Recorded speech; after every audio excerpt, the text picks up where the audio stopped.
Hello guys, it's me again, Mikey Connect, and welcome back to my channel! Baby, you don't know what you do to me. Between me and you, I feel like chemistry. I won't let no one come and take your place. Cause the love you give, it can't be replaced. So no one else can like you do. That's why I spend my life with you. I wanna please you in any way I can. I wanna share my world, don't you understand? Love is a one in a million. It goes on and on and on. You get.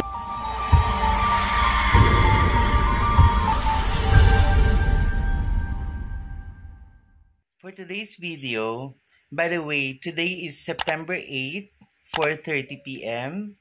And nakikita niyo naman sa title ko sa baba, magluluto po ako ng spaghetti macaroni ala Mikey. Iyan.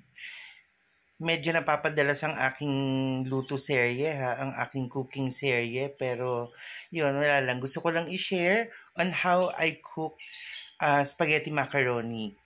Ayan, so papakita ko sa inyo yung mga ingredients and wala na tong voice o hindi ko na to in-narrate. Voice over lang ang gagawin ko kasi mabilisan lang ito para hindi naman kayo mainip sa mga video ko.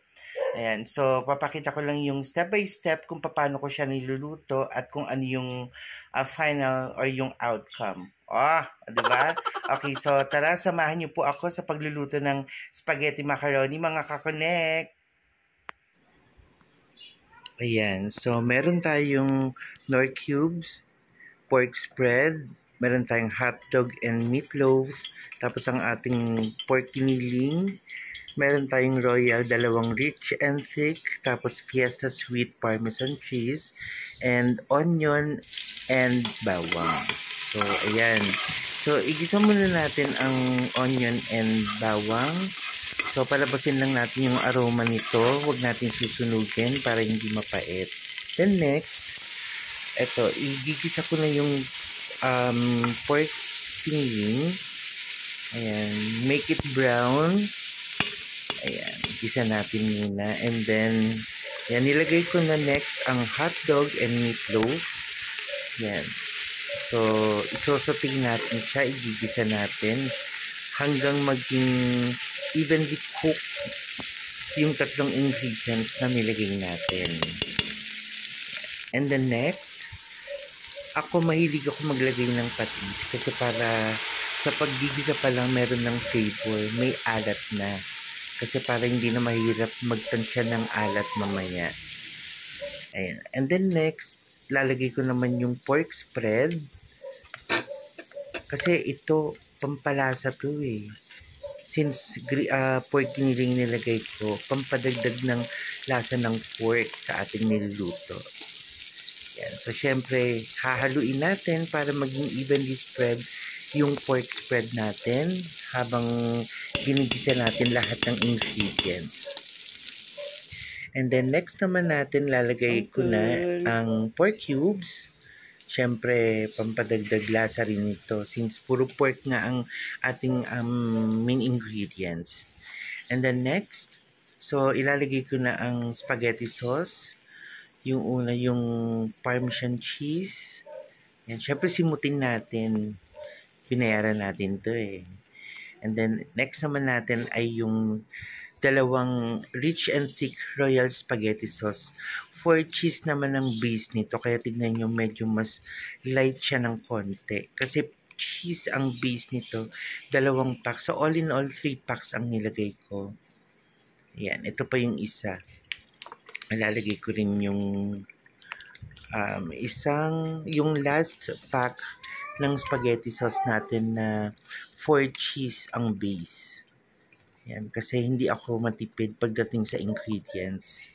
So, syempre, halu-haluin natin and kailangan natin ito pakuluin ng at least 10 minutes in low fire para hindi masunog yung ilalim. Yan. So, after nyan, naglagay lang ako ng salt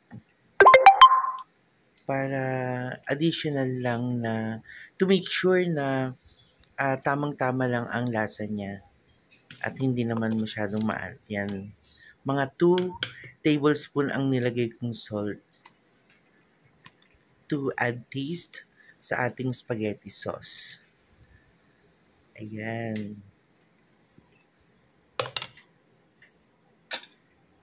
Siyempre, after nun, haluin natin para ma-spread out yung salt na nilagay natin. And then next naman is yung pepper. Actually, hindi na ako magpipretend na lagay ko na kanina. 1 hand lang ang gamit ko.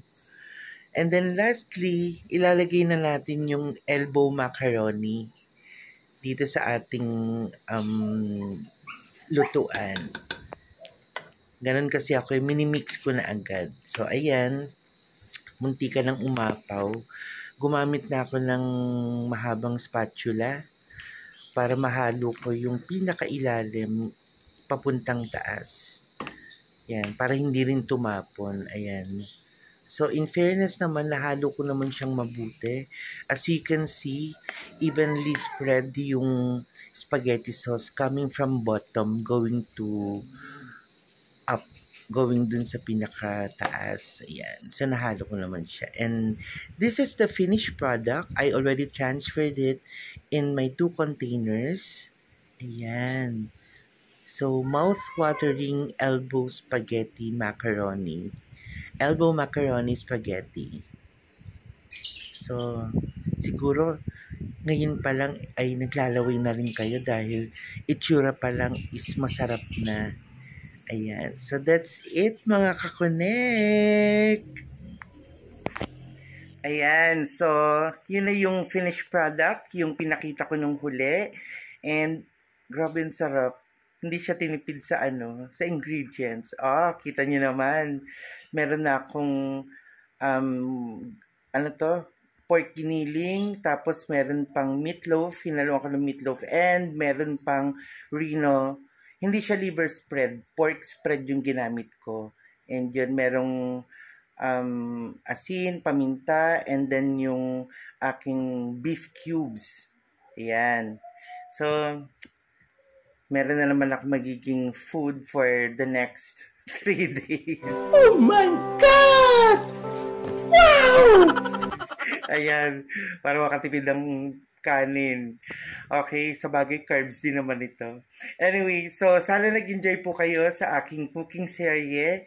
Ang i-share ko ngayon na pagluluto ng macaroni spaghetti, ano ba una? Spaghetti macaroni o macaroni spaghetti, whatever. Ayan. So, sana nag-enjoy kayo. If you like this video, mga kakonek, please give it a thumbs up. Share this video and click the subscribe button below and the bell icon next to it, and click also that you will be updated on my next video.